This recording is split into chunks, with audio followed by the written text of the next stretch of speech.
श्रीगुरुभ्यो नमः। आदौ देवकीदेवी गर्भजननं गोपीगृहे वर्धनं मायापूतनजीवितापहरणं गोवर्धनोद्धारणं कंसच्छेदनकौरवादिहननं कुन्तीसुतान् पालनम् एतद्भागवतं पुराणकथितं श्रीकृष्णलीलामृतम्। ओं नमो भगवते वासुदेवाय। व्यासं वसिष्ठनप्तारं शक्तेः पौत्रमकल्मषं पराशरात्मजं वन्दे शुकतातं तपोनिधिम्। ओं क्लीं श्रीकृष्णाय गोविन्दाय गोपीजनवल्लभाय नमः। ओं क्लीं श्रीकृष्णाय गोविन्दाय गोपीजनवल्लभाय नमः। ओं क्लीं श्रीकृष्णाय गोविन्दाय गोपीजनवल्लभाय नमः। ओं क्लीं श्रीकृष्णाय गोविन्दाय गोपीजनवल्लभाय नमः। ओं क्लीं श्रीकृष्णाय गोविन्दाय गोपीजनवल्लभाय नमः। ओं क्लीं श्रीकृष्णाय गोविन्दाय गोपीजनवल्लभाय नमः। ओं क्लीं श्रीकृष्णाय गोविन्दाय गोपीजनवल्लभाय नमः। ओं क्लीं श्रीकृष्णाय गोविन्दाय गोपीजनवल्लभाय नमः। ओं क्लीं श्रीकृष्णाय गोविन्दाय गोपीजनवल्लभाय नमः। ओं क्लीं श्रीकृष्णाय गोविन्दाय गोपीजनवल्लभाय नमः। ओं क्लीं श्रीकृष्णाय गोविन्दाय गोपीजनवल्लभाय नमः। श्रीमद्भागवत महापुराणे चतुर्थस्कन्धे 39तमाध्याये प्रविशामः। మోక్షపురాణం శ్రీమద్భాగవత మహాపురాణం 4వ స్కంధంలో 29వ అధ్యాయంలో ప్రవేశిస్తున్నాం. నారదుల వారు ప్రాచీన బర్హికి చెప్పినటువంటి పురంజనోపాఖ్యానం ఏమిటి? ఇందులో సందేశం, అంతర్గత విషయం ఏమిటి? నిజంగా జరిగిందా లేదో సందేశం కోసం చెప్పారా? అది చెప్తున్నారు. అడిగాడు ప్రాచీన బర్హి, హే భగవన్ నారద మహర్షి, మీరు చెప్పిన కథలో అంతరార్థం ఏమిటో నాకు స్పష్టం కావడం లేదు. కారణం ఏంటంటే కర్మమోహితులం మేమందరం. పుణ్యలోకాలు ప్రాప్తించడం కోసం యజ్ఞాలు యాగాలు చేస్తూ కర్మబంధాలు చిక్కుకుంటున్నాం. అది తప్పు అని మీరు చెప్పారు. అందుకు ఈ కథ చెప్పారు. దయచేసి నాకు వివరించి చెప్పండి స్వామి. నారద ఉవాచ.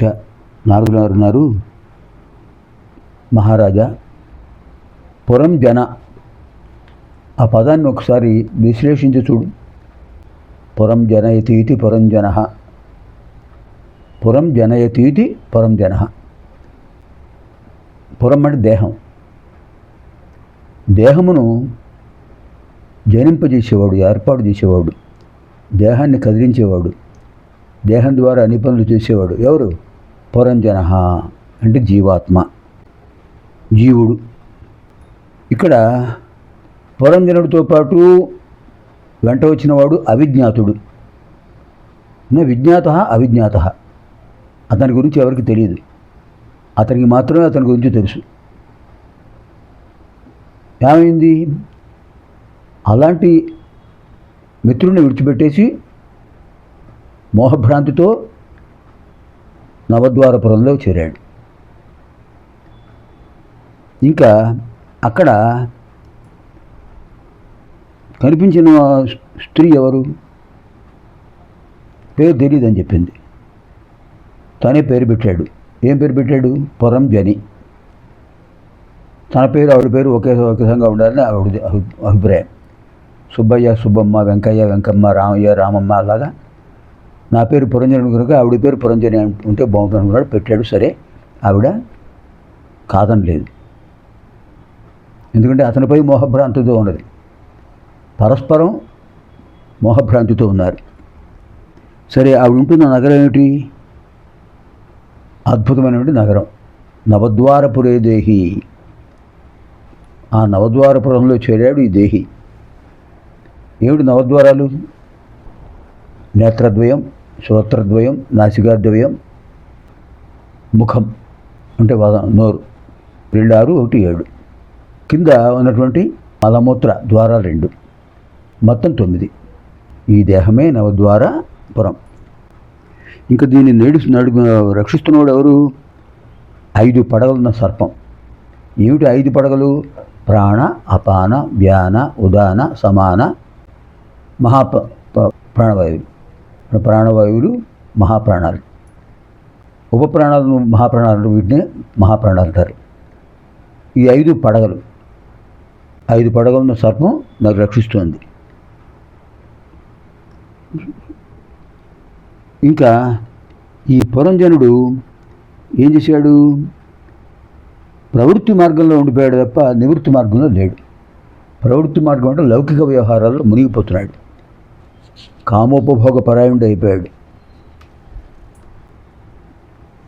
మరి ఇప్పుడు అతనికి జ్ఞానోదయం కావాలంటే ఏం చేయాలి? దానికి ఒక సూత్రం చెప్పారు. ఏమిటి? దేహమే రథము, బుద్ధి సారథి, జీవుడు రథికుడు, ఇంద్రియాలు గుర్రాలు, మనస్సు కళ్ళెం, పుణ్యపాపాలు చక్రాలు. ఇది తెలుసుకుంటే అవిజ్ఞాతుడు ఏం చెప్పాడో తెలుస్తుంది. అవిజ్ఞాతుడు ఏం చెప్పాడు? సహగమనం చేయబోతున్నటువంటి పురంజనికి అంటే వైదర్భికి, నీ స్వస్వరూపం ఏమిటో తెలుసుకో, నేనెవరో తెలుసుకో, నీవెవరో తెలుస్తుంది. అప్పుడు ఈ సహగమనాలు ఏమీ ఉండవు. నీకు ఇది రెండవ జన్మ. ఒకసారి ఆలోచించుకో. నువ్వు స్త్రీవి కావు, గత జన్మలో పురంజనుడివి. నీ వెంట వచ్చినవాడు నేను అవిజ్ఞాతుడిని, గుర్తుపెట్టుకో, గుర్తు చేసుకో అని చెప్పాడు. ఎవరు ఆయన అవిజ్ఞాతుడు? పరమాత్మ. ఇంకా రకరకాల దోషాలు వస్తున్నాయి. 3 రకాల దోషాలు ఉన్నాయి. ఆధ్యాత్మిక, ఆది భౌతిక, ఆది దైవిక దోషాలు. ఆధ్యాత్మిక అంటే ఏమిటి?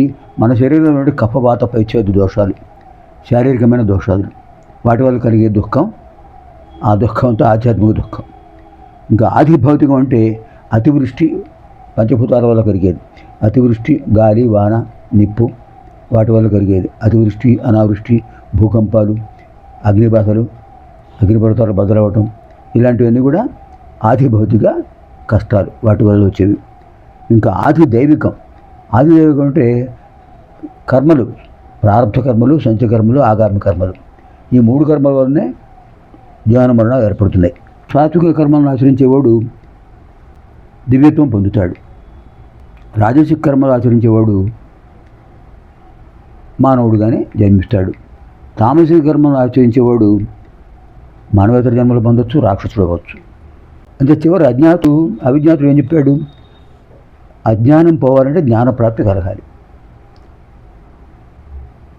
ఆత్మజ్ఞానమే నివృత్తి మార్గానికి సోపానం అని చెప్పాడు.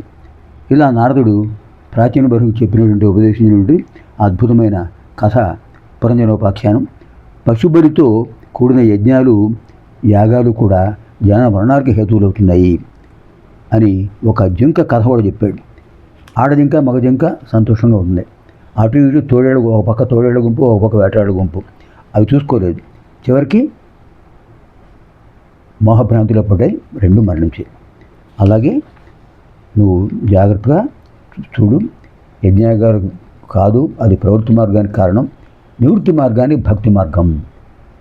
మోక్ష సాధన మార్గేషు భక్తిరేవ గరీయసి అని చెప్పారు. అద్భుతమైనటువంటి ఈ ఉపాఖ్యానం. ఇది శ్రీమద్భాగవతే మహాపురాణే పారమహంస సంహితాయాం 4th స్కంధే 19వ అధ్యాయः.